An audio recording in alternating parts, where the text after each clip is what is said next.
Greetings, ladies and gentlemen, and welcome to this latest edition of RE095, where I take old stories I've narrated and update them to modern audio standards.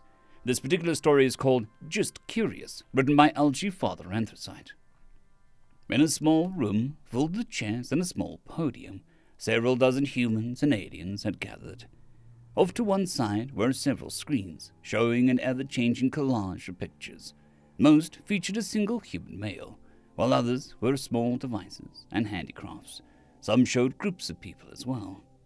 Heizichki approached the podium, and after a few moments, a low murmur from the crowd settled down.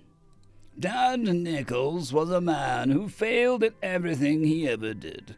He was, in his own words, a student of failure. To me, this was a deeply troubling statement, the first time I heard it.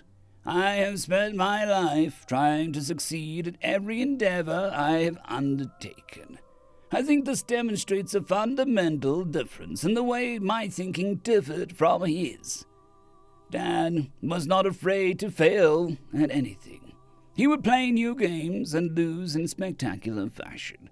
He would constantly try doing new things, often making egregious mistakes and getting abject failure as a result. However, he never let such failures hold him back.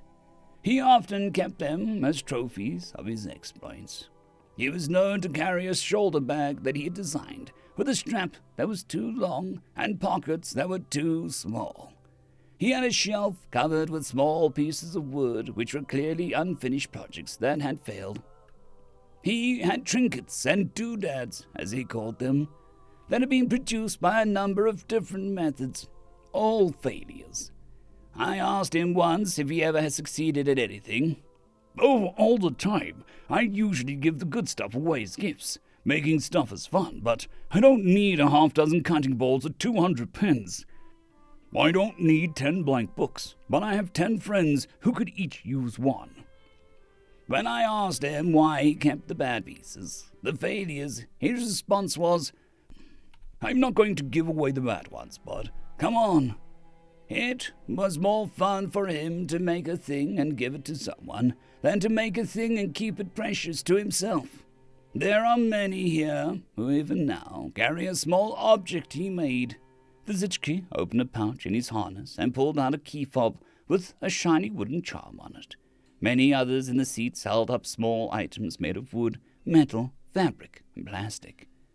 The alien put the key fob away and proceeded. He said that he was a student of failure because if he looked at what he had done that failed, he could learn how to avoid such failures in the future. He said that the thing that made him so talented was that failure was never an endpoint in a project.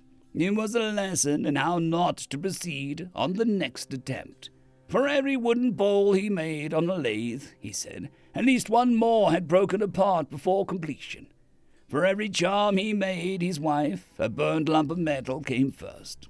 He claimed, falsely, that he was not a particularly smart man, but that he was just curious about a lot of things and had a lot of free time. Just curious. It was because he was just curious about the Zichki that he approached me. He was fascinated by our artwork. He asked if it was common practice or if only specially trained artists made it, which piece was my favorite. He asked about our food, entertainment, recommendations for literature. Every few days he would come to my office and seek some tidbit of knowledge. After a few weeks, I began to expect such visits, and in short order joined them. I remember the first time he invited me to his home for a party, and how he made a special effort to make my favorite food. It was not good.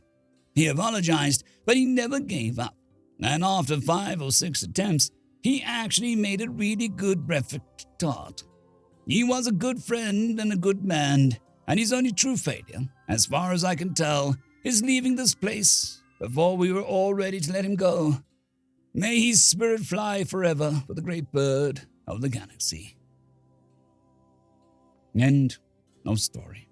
I'd quickly like to thank the T5 peeps: Cold War Boomerwaffen, Severin Cerberus, Bushmaster 177, Henry the Red, Caspar Arnholtz, Cold War Boomerwaffen, Elijah Silvercross, Dragzoon WRE, and Severin Cerberus. Thank you very much.